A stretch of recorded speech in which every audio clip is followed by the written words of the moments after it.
Muito bem, de volta com as últimas notícias do Fluminense nesta terça-feira para você, torcedor tricolor. No cenário está diferente, mas vocês ao mesmo tempo já estão mais que acostumados aqui no canal do Lessa. O importante sempre é trazer notícia, atualizar vocês, e temos algumas informações importantes nesta terça. Por sinal, toda aquela discussão polêmica de arbitragem no jogo contra o São Paulo, aquilo ainda parece que vai render um pouco, mas havia até ontem uma discussão muito grande. E muitas pessoas dizendo que o São Paulo iria pedir a anulação da partida devido a toda aquela situação da falta cobrada pelo Thiago Silva, que o árbitro deu vantagem, e o São Paulo ficou reclamando que o árbitro deu vantagem, e aí o Thiago Silva colocou a mão na bola. Enfim, a gente debateu muito isso aqui no canal, mas o São Paulo de fato vai até a CBF fazer uma reclamação formal por não concordar com a decisão do árbitro naquele jogo, mas não irá pedir a anulação da partida ou erro de direito, chamado erro de direito, né, que abre margem para isso. Ano passado teve uma situação parecida com o Botafogo e o Palmeiras, num caso que gerou ainda mais discussão e não chegou nem perto disso. Então, até conversando ontem com pessoas ali do Fluminense, cheguei a abordar esse assunto, e o que me disseram foi, cara, assim, não dá para duvidar de nada, de quase nada nessa vida, mas a chance de um jogo ser anulado por causa de um lance como esse é praticamente zero. Então o São Paulo nem vai perder tempo de tentar fazer um movimento para anular a partida por considerar aquilo um erro de direito, mas vai a CBF fazer uma reclamação formal por aquele lance. Tudo bem, São Paulo está no direito dele de achar que foi prejudicado, vai à CBF, assim como o Fluminense já foi muitas vezes, e a gente sabe que essas visitas aí na CBF pouco ou nada acrescentam para a sequência do campeonato, para a sequência da competição, né? Pelo menos para o Fluminense funciona dessa forma. Pessoal, deixa aqui o like, se inscreva aí no canal se você não está inscrito ainda, por favor. Seu comentário também é sempre muito bem-vindo. Aquele pedido de sempre, muito importante lembrar, porque isso faz com que o YouTube possa recomendar aqui o canal do Lessa para mais e mais pessoas que vão chegar e, assim como você, vão se inscrever e vão deixar o like, que é de graça. Então, dá essa força aí, por favor. Vamos falar de Libertadores? Ah, mas está muito cedo ainda para falar de Libertadores. Tem data FIFA, tem jogo de Campeonato Brasileiro. Mas é porque lá em Minas já estão repercutindo o confronto entre Fluminense e Atlético Mineiro pela Copa Libertadores, e Gustavo Scarpa foi perguntado sobre isso.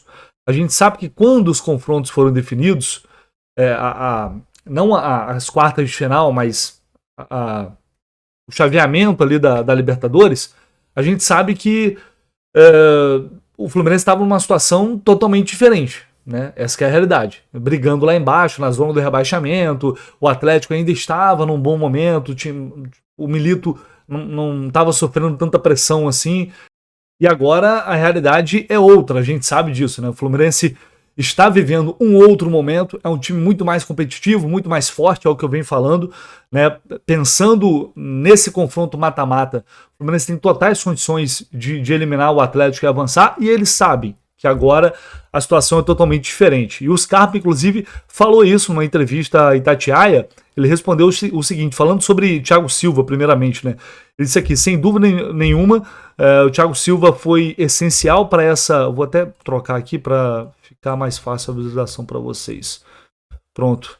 Ele diz aqui, sem dúvida nenhuma, a chegada do Thiago Silva foi essencial para essa fase muito boa do Fluminense. É um cara que dispensa comentários na carreira, está sobrando no Brasil e vai sobrar porque é muito diferente, muito acima da média. Com certeza vai ser um excelente confronto, muito difícil. E aí depois ele disse o seguinte, infelizmente vamos pegar o Fluminense nessa boa fase, infelizmente. Poderia ter sido um pouco antes, mas vai ser um grande confronto. Disse aqui o Scarpa brincando assim, né, falando de boa. E ele tem sido muito respeitoso desde que ele começou a falar de Fluminense, antes mesmo do jogo pelo Campeonato Brasileiro. Né? A gente sabe que tem muita gente que guarda muita mágoa do Scarpa, mas é verdade que ele tem sido respeitoso, pelo menos até o momento, quando ele aborda esses confrontos entre Atlético Mineiro e Fluminense. Tem muita coisa para acontecer até lá, mas é fato que o cenário para esse jogo, se a gente, quando saiu o chaveamento, né, naquele momento, se a gente imaginasse isso agora, seria realmente um sonho. Então dá pra gente ver, dá pra gente dizer que a gente vai viver esse sonho. Sonho porque a realidade antes era um rebaixamento iminente. E agora a gente não só está fora da zona do rebaixamento, como olha para esse jogo diante do Atlético, acreditando que realmente a gente pode chegar a mais uma semifinal de Copa Libertadores. Notícia agora sobre John Arias. Pois é, eu falei, parece que eu tava adivinhando, né, cara? Falei hoje cedo sobre isso. Falei, gente, a janela tá fechada para as principais competições europeias, mas a janela não tá fechada em todos os lugares do mundo. Países como Turquia, Rússia, que já fizeram propostas por ele, podem tentar algum movimento até o fechamento. A Turquia, por exemplo, a Rússia fecha ali 12 e 13 de setembro. E hoje a Aline Nastari trouxe uma informação de que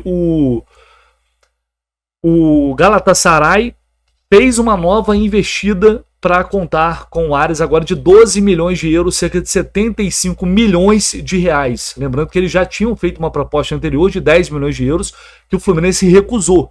E além disso, a gente sabe a proposta mais recente do Girona, de 7 milhões de euros, e a do Zenit, que foi uma proposta até superior. Foram os clubes que tentaram já há algum tempo tirar o Arias do Fluminense. Lembrando que ele tem contrato com o Flu até agosto de 2026 e o Fluminense tem 50% dos direitos do Arias. Então esse valor que você está vendo aí, o Fluminense ainda teria que ceder 50% para os Patriotas lá da Colômbia. Né? E aqui ela disse aqui, né, eu já ia falando nesse tweet, né, lá na Threads. Para quem perguntou, a janela de transferências da Rússia fez dia 12 de setembro e da Turquia dia 13 de setembro. Mas ela disse aqui que isso é importante. O prazo de inscrição nas 3 competições europeias, a Champions, a Europa League e a Conference League, é até hoje, 3 de setembro. Então, quem contratar não daria mais para escrever esses jogadores nessas competições. Por isso eu estou falando, assim, não dá para ficar 100% aliviado, não dá, infelizmente não dá, vamos esperar mais um pouco para a gente ter essa certeza. Por outro lado, para mim, o que dá para dizer para vocês que serve como um fato que pode tranquilizar um pouco todos nós, é que ele já falou mais de uma vez que o interesse dele é para a Espanha, para a Itália, para a Inglaterra, para uma liga de mais destaque. Então eu não acho que uma proposta da Turquia vai seduzir o John Arias, a não ser que fosse algo realmente irrecusável, como as propostas que os árabes fazem volta e meia. Mas os clubes turcos não têm essa tradição, eles não fazem investimentos, normalmente investimentos desse tamanho.